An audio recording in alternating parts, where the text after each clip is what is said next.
Hi gamers.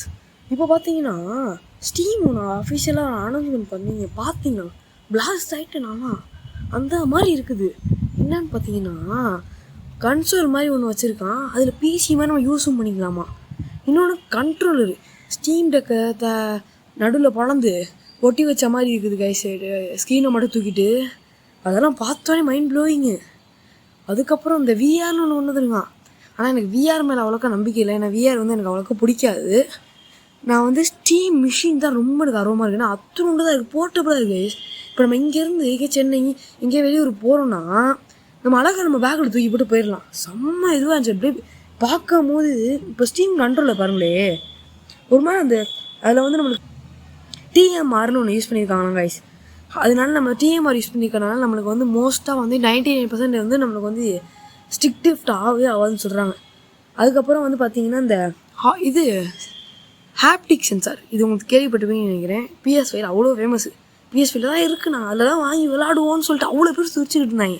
இப்போ பார்த்தா steam போட நானும் இருக்கேன்டான்னு சொல்லிட்டு தரமாக இறக்கியிருக்கான். பாருங்களே டிஎம்ஆர் யூஸ் பண்ணிக்கலாம். அதான் எனக்கு பெஸ்ட்டாக தோணுது அங்கே.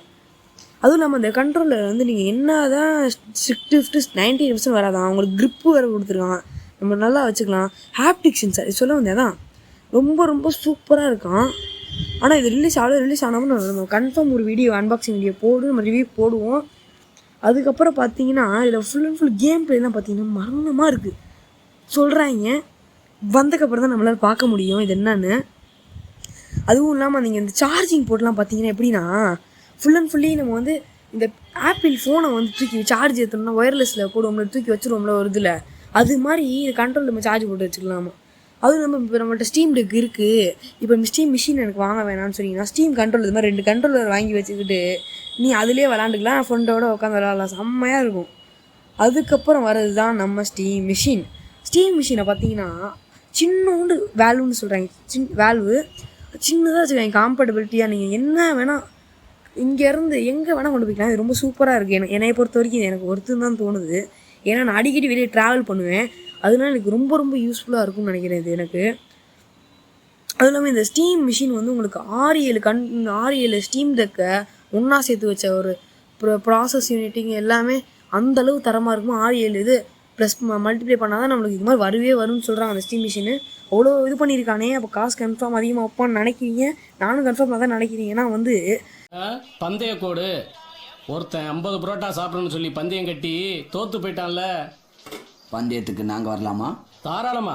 இவனை தவிர எக்ஸ்பாக்ஸ் வேறு அவனோட கன்சோலை அடுத்த கன்சோலை 1 லேக்கு மேலே தான் வைக்கிறேன்னு சொல்லியிருக்கான். அப்போது இதோட ரிலீஸ் ஆகும்போது கன்ஃபார்ம் சோனிக்காரன் ஆப் அடிச்சிடுவான் நம்மளுக்கு எப்படியா இருந்தாலும்.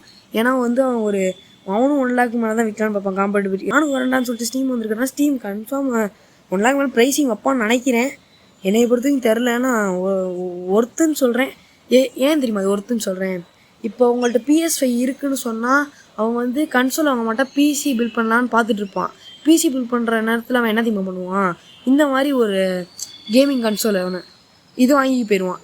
இதே வாங்கி வச்சுக்குவான்ல, கேமிங் விளாண்ட மாதிரி பிசியும் யூஸ் பண்ண மாதிரி ஆயிரும்னு சொல்லிட்டு இதை வாங்கிடுவான் அவன். இப்போ இந்த விஆரை காட்டுறேன். விஆர் ரொம்ப சூப்பராக இருக்குன்னு சொல்கிறாங்க. அது கூட நம்மளுக்கு ஜாய்ஸ்டிக் வருது இந்த மாதிரி. அதில் நம்மளுக்கு மோஷன் சென்சார் நடக்கும். ஆனால் இது என்ன தான் நம்மளுக்கு ஆபத்து வரும் கன்ஃபார்மு. என்னைய பொறுத்த வரைக்கும் நான் விஆர் அவ்வளோக்கா சூஸ் பண்ண மாட்டேன். நீங்கள் சூஸ் பண்ணுறீங்கன்னா சூஸ் பண்ணிங்க, உங்களுக்கு யூஸ் ஆகும், உங்களுக்கு பிடிக்கும் விஆர்னால் வாங்கலாம். ஒருத்தர் தான் தோணுது எனக்கு தெரிஞ்ச வரைக்கும். ஆனால் ஃபங்க்ஷன் பண்ணிக்கலாம்னு சொல்லுது, அது என்னன்னு தெரில. இதில் டிஎம்ஆர் யூஸ் பண்ணியிருக்காங்கன்னு காட்டுறாங்க. அப்புறம் நீங்கள் விஆர் போட்டுக்கிட்டே நீங்கள் ஜாய்ஸ்டிக் யூஸ் பண்ணி கேம் விளாண்டுக்கலாமா. விஆருக்குள்ளேயே சிப்பு கொடுத்துருக்காங்களா, நீங்கள் ஸ்டீம் மிஷின் வாங்கி இதை கனெக்ட் பண்ணி சோனிக்காரமாக நம்ம பண்ணணும் அவசியம் இல்லையா. இதில் நீங்கள் விஆர் மட்டும் வாங்கிட்டு ஒரு கண்ட்ரோலர் எக்ஸ்ட்ரா வாங்கிட்டு அதிலே கேம் பண்ணிக்கலாம். அது உங்களுக்கு யூஸ்ஃபுல்லாக இருக்குன்னு சொல்கிறான். ஆனால் எவ்வளோக்கு எவ்வளோ நம்ம நம்ப முடியாது. வந்ததுக்கப்புறம் தான் நம்மளால் பார்க்க முடியும். எதுவாக இருந்தாலுமே அவன் எல்லாமே அக்யூரேசி உங்களுக்கு எல்லாமே கரெக்டாக இருக்குன்னு சொல்கிறான். ஏம் ரெசிஸ்டன்ஸ் எல்லாம் நம்மளுக்கு அது பொறுத்த வரைக்கும் நம்மளுக்கு தெரில. இதில் நீங்கள் SD கார்டு ஸ்லாட்டு கூட போட்டுக்கலாமா. இதில் நீங்கள் எது வேணால் இன்ஸ்டால் பண்ணி ப்ளே பண்ணி அதிலே பார்த்துக்கலாம். அது உங்களுக்கு தெரியும் விஆர்னா எப்படின்னு. ஆனால் இவங்க என்ன அப்படிங்க அந்த விஆரில் குஷன்லாம் வச்சுருக்கா பின்னாடி முன்னாடி எல்லாம். இப்போ உங்களுக்கு இதெல்லாம் ஆள் தெரியல போட்டுருக்கு. நாங்கெல்லாம் சிங்கத்தோட உண்ணாக்க வெட்டுக்குன்னு பிடிங்க திங்கிறீங்கடா. ஒருத்தன் தான் தோணுதான்னு கேட்டால் எனக்கு வந்து எது தீமா ஒருத்தன் தோணுது, ஜாய்ஸ்டிக்கும் ஸ்டீம் மிஷின் ஓகே அப்படின்னு தோணுது. ஏன்னா நான் வந்து ரிலீஸ் ஆச்சுன்னா ஸ்டீம் மிஷின் உங்களுக்கு வாங்கி ஒரு அன்பாக்சிங் போடலான்னு இருக்கேன், ஐடியாவில் இருக்கேன். இது உங்கள் ஃப்ரெண்ட்ஸ் எல்லாம் வந்தாங்கன்னா செம்மையாக இருக்கும்னு நினைக்கிறேன்.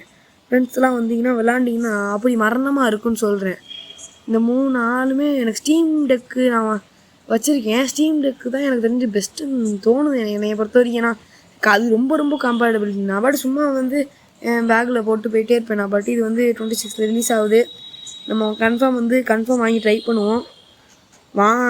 ஸ்டீம் இதெல்லாம் வாங்குறதா இருந்தீங்கன்னா நீங்கள் மறக்காமல் வந்து எல்லாமே செக் பண்ணி பார்த்து வாங்க. ஏன்னா வந்து ரொம்ப ஷிப்பிங்கில் உங்களுக்கு வந்து எல்லாம் டேமேஜ் ஆகலாம். எல்லாம் பார்த்து வாங்க. கன்ஃபார்ம் எல்லாத்துக்கு மேலே ப்ரைஸிங் இருக்கும். வாங்கினா கன்ஃபார்ம் உங்களுக்கு வந்து ரிவ்யூ அன்பாக்சிங் வீடியோ நான் கன்ஃபார்ம் போடுவேன். சரி கேமர்ஸ், பாய். அடுத்த வீடியோவில் நான் உங்களை சந்திக்கிறேன். அடுத்த வீடியோ நம்ம என்ன போடலான்னு கமெண்ட் பண்ணுங்கள். நான் உங்களுக்கு அடுத்த வீடியோவில்